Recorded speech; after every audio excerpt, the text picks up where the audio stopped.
ఈ సంవత్సరం జనవరి 29వ తారీఖున మనకి చొల్లంగా అమావాస్య తోడ్పడుతుంది. ప్రతి సంవత్సరం పుష్యమాసం బహుళ పక్షంలో వచ్చే అమావాస్యని చొల్లంగి అమావాస్య అని అంటారు. ఈ అమావాస్యని మౌని అమావాస్య అని కూడా అంటారు.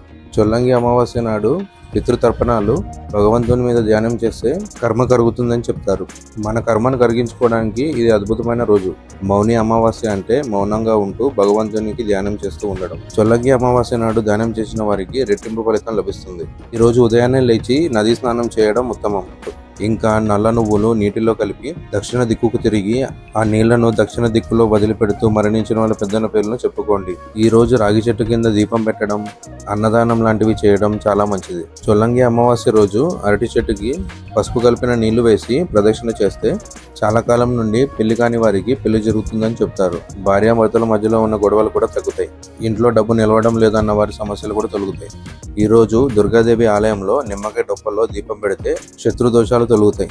గోమాతకు గడ్డి లేదా తౌడు పెట్టడం మంచిది. బ్రాహ్మణులకు స్వయం భాగం ఇస్తే మంచిదిగా చెప్తారు. చొల్లంగి అమావాస్య నాడు పంచముఖ ఆంజనేయ స్వామి దర్శనం చేయడం వల్ల ఇంట్లో ఉన్న సమస్యలు తొలగిపోతాయి. ఈ అమావాస్యకు సంబంధించిన పూర్తి వీడియో ఛానల్లో పోస్ట్ చేశాను, చెక్ చేయండి. Thanks for watching.